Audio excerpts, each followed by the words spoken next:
बिस्मिल्लाहिर्रहमानिर्रहीम। अस्सलाम वालेकुम। वेलकम बैक टू स्पेशल खाने। आज मैं आपके साथ कोई कुकिंग की वीडियो नहीं शेयर करूंगी, बल्कि आज मैं आपके लिए एक बहुत ही यूजफुल टिप्स के साथ एक ऐसी वीडियो लेकर आई हूं जिसमें मैं आपको बताऊंगी गर्मियों के दिनों में ज्यादा देर के लिए गोश्त को हम कैसे महफूज करके रख सकते हैं। जैसा कि बकरा ईद के दिन है और माशाल्लाह कुर्बानी का गोश्त हर घर में मौजूद है और गर्मी भी बहुत ही शदीद पड़ रही है और लोड शेडिंग का भी मसला है। तो ऐसे में हमने गोश्त को लंबे अरसे के लिए अगर रखना है तो हम किस तरीके से इसको महफूज करके भी रख सकते हैं।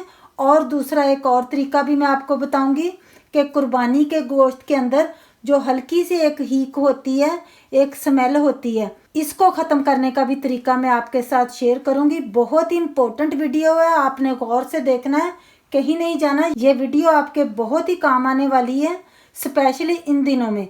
तो चलिए ये जल्दी से स्टार्ट करते हैं। 1.5 किलो के करीब ये मेरे पास गोश्त है और ये जो गोश्त है ना, ये कुर्बानी का गोश्त है। इसको हमने इस तरह एक बोल के अंदर डाल लेना है। तो इसके अंदर अब हमने ना पानी शामिल कर लेना है। गोश्त आपके पास जितना भी है, चाहे मेरे पास 1.5 किलो है, आपके पास अगर 5 किलो भी है तो आपने इसी तरीके को फॉलो करना है। जितना भी गोश्त होगा तो हमने पानी इतना शामिल कर लेना है कि बोटियां जो है ना गोश्त की, इस तरह वो डिप पानी के अंदर हो जानी चाहिए। खुला पानी हमने डालना है। पानी शामिल करने के बाद हमें इसके अंदर ना 2 इंग्रेडिएंट्स ऐड करने हैं जो बहुत ही इम्पोर्टेंट है गोश्त को साफ करने के लिए। सबसे पहले हमें जो चीज़ चाहिए वो है सॉल्ट।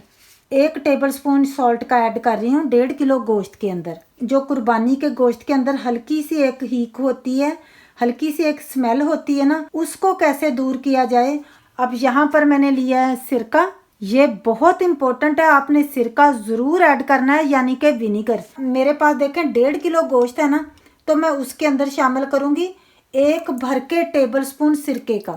अब हमने ना इस तरह गोश्त को ना मिक्स कर लेना है। सॉल्ट और विनीगर पानी के अंदर अच्छे से ना मिक्स हो गए हैं। अब हमने ना इसी तरह छोड़ देना है ताकि अच्छे से जो है ना गोश्त के अंदर से जो ब्लड है ना वो रिलीज हो जाए।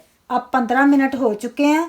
अब यहाँ पर आप देख सकते हैं गोश्त के ऊपर जो पानी है ना, रेड सा आपको नजर आ रहा होगा, आपको मैल सी भी नजर आ रही होगी। अच्छे से हमने ना एक दफा इस तरह हाथ के साथ गोश्त को ना मसल लेना है ताकि जो मजीद भी ब्लड है ना वो निकल जाए। अब हमने क्या करना है, एक छन्नी ले लेनी है, सिव ले लेनी है। इसके अंदर अब हमने ना इस गोश्त को ना इस तरह डाल लेना है और हमने ना सारा पानी इसका ना इस तरह निकाल लेना है। मैं गोश्त वाले बोल को ना सिंक पर ले आई थी ताकि मैं अच्छे से आपको ना दिखा सकूं।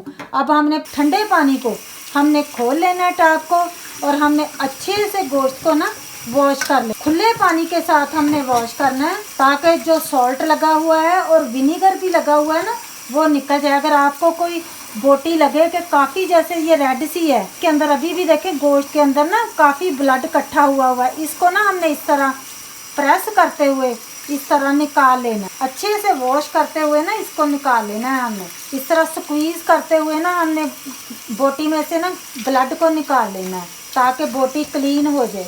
अब आप यहाँ पर देख सकते हैं कि गोश्त का जो कलर है ना वो बिल्कुल जैसे हम बाज़ार से नॉर्मल दिनों में बुचर से लेकर आते हैं ना उस कलर का हो गया। आपने उतनी देर तक इसको वॉश करते जाना है कि जितनी देर तक आपको लगे कि पानी जो है ना वो क्लियर हो जाए। अच्छे तरीके से वॉश करने के बाद ना हमने इस तरह नीचे बर्तन रखते हुए ना इसको उसके ऊपर फैलाते हुए रख लेना है। इस तरह स्पेस छोड़कर इस तरह हमने रख लेना ताकि जल्दी से जो एक्स्ट्रा पानी है ना वो रिलीज़ हो जाए। इस तरह भी फैला कर रख सकते हैं। बस मकसद हमारा ये है कि पानी बिल्कुल भी अब गोश्त के अंदर ना बाकी नहीं रहना चाहिए। जब अच्छे से आपकी तसल्ली हो जाए, अब आपने गोश्त को अच्छे से वॉश कर लिया है और पानी भी अच्छे से ड्रेन कर लिया है, तो अब हम इसको ना इसी पॉइंट पर ना सेव करके रख सकते हैं। मैं आपको 2 तरीके गोश्त को वॉश करने के बाद सेव करने के बताऊंगी। पहला तरीका तो ये है, अगर आपने तकरीबन 2 से 3 वीक तक के लिए फ्रीज़ करना है गोश्त को, तो आपने फिर ये तरीका करना है। जैसे इस तरह आपने ना फ्रोज़न बैग ले लेना है, बहुत आसानी से हमें ये मार्केट से ना मिल जाते हैं।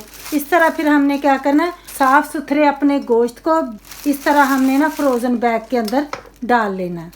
ये मैं वो आपको तरीका बता रही हूँ जो आपने फर्स्ट ईद के 2 वीक तक के लिए 3 वीक के लिए ना आपने इस्तेमाल करना है। ये अब रेडी हो गया है। आपने ना इस तरह मोटा सा नहीं करके रखना, इस तरह ना ज़रा खुले बैग में डालना है। खुली स्पेस ना बोटियों को मिलनी चाहिए। इस तरह आपने ना फिर रेडी करना है। देखें इस तरह। अब ये जो दूसरा तरीका है ना, ये बहुत इम्पोर्टेंट है क्योंकि गर्मियों के दिन हैं, बहुत ज़्यादा बिजली भी बंद होती है, कभी बिजली चली जाती है, कभी बिजली आ जाती है, डीफ्रोस्ट होता जाता है गोश्त, स्मेल सी फ्रीज़र के अंदर आने लगती है, बहुत ज़्यादा बैक्टीरिया आ जाता है, उससे भी हमने बचना है। ये मैं आपको तरीका बताऊंगी। अगर आपने 1 महीने से ज़्यादा देर के लिए रखना है, यानी 6 से 7 वीक 2 महीने तक के लिए रखना है, तो फिर आपने ये मेरे तरीके को फॉलो करना है। यहाँ पर मैंने एक कढ़ाई ले ली है। अब मैंने फ्लेम को ना हाई पर रखते हुए ऑन कर लिया है और हमने ना कढ़ाई को थोड़ी सी गर्म होने देना है। जब कढ़ाई गर्म हो जाए ना,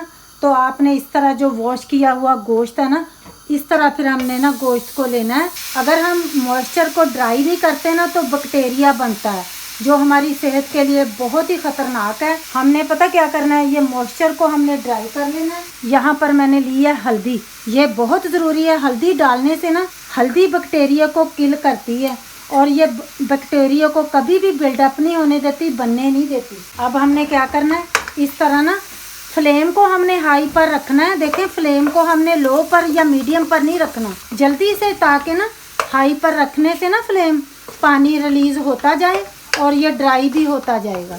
ये पानी जो रिलीज़ हुआ है ना, इसको हमने ड्राई करना है। 5 मिनट में ही तकरीबन ना पानी जो इसका ना ड्राई हो जाता है, अगर फ्लेम हमारा हाई हो। गोश्त को ना इस तरह हमने उलट पुलट करते जाना ताकि सारी साइडों पर ना बोटियों को सेक लग जाए। जब आपने गोश्त का मॉइस्चर ड्राई करना है ना, तो आपने ज़रा देर के लिए भी ना इसको कवर नहीं करना, लिड आपने बिल्कुल नहीं देना। इसको इसी तरह ओपन ही रखना है हांडी के, ताकि जल्दी से पानी ना इसका ड्राई होता रहे। अब मॉइस्चर सारा जो है ना वो ड्राई हो गया गोश्त में से, जैसे ऑयल सा भी रिलीज़ होना स्टार्ट हो गया। इस पॉइंट पर फिर हमने फ्लेम को कर लेना है ऑफ और हमने ना गोश्त को इस तरह ना किसी बर्तन में खुले में निकाल लेना है इस तरह। अब माशाल्लाह गोश्त अच्छे से ठंडा हो चुका है। मैंने इसको पंखे के नीचे रख दिया था। ये अब रेडी हो चुका है फ्रीज़ होने के लिए। अगर तो आप फ्रिज में रख रही हैं तो फिर आपने इस तरह ना एयर टाइट कंटेनर के अंदर डाल लेना है। लिड को इस तरह आपने फिर बंद कर लेना है और इसको ना आपने फ्रिज में रख लेना है। और अगर आपने इसको फ्रिज के बाहर भी रखना है ना, तब भी ये 2-3 दिन के लिए बिल्कुल भी ख़राब नहीं होगा। और अगर आपने गोश्त को फ्रीज़ करना है ना, फिर बेहतर है कि आपने ना इस तरह शापर ले लेना है, फ्रोज़न बैग ले लेना है। तो आपने इस तरह गोश्त को ना फिर बैग के अंदर डाल लेना है इस तरह। फिर आपने इसको ना इस तरह फ्रीज़ कर लेना है। एक शापर के ऊपर जितना भी गोश्त हुआ ना, इस तरह आपने फिर पाइल रख लेना। ये वाला जो मैंने बग़ैर कुक किए, बग़ैर ड्राई किए ना, इसी तरह मैंने फ्रीज़ करने के लिए रेडी किया था। आपने भी इसी तरह ना शापरों के ऊपर शापर रखते जाना है। इंशाल्लाह ताला लोड शेडिंग का कोई भी मसला हो, घंटों के लिए भी बिजली चली जाए, आपने बिल्कुल टेंशन फ्री हो जाना है। जब आप इस तरीके से गोश्त को क्लीन कर लेंगे, रेडी कर लेंगे, तो कभी भी ख़राब नहीं होगा, ये मेरी गारंटी है। अगर आपने फ्रिज में रखा है ना गोश्त, तो फिर आप 2 वीक तक इस तरीके से गोश्त को तैयार करके रख सकते हैं। जब आपको ज़रूरत लगे, आपने इस तरह गोश्त को लेना है और आपने सालन बना लेना है। और अगर आप फ्रीज़ करेंगे तो फिर इंशाल्लाह ताला आप 2 महीने तक भी रखेंगे ना, तो ये ख़राब नहीं होगा। वैसे तो मेरी एडवाइस है, कुर्बानी के गोश्त को ना 2 से 3 वीक के अंदर अंदर हमें फिनिश कर लेना चाहिए। मुझे उम्मीद है कि ये वीडियो आपको पसंद आएगी और मेरी ये दुआ है कि ये वीडियो आपके लिए यूज़फुल भी हो। इंशाल्लाह ताला अब मुलाकात होगी मेरी कुकिंग की वीडियो में। तो तब तक के लिए ढेरों दुआओं के साथ अल्लाह हाफिज़।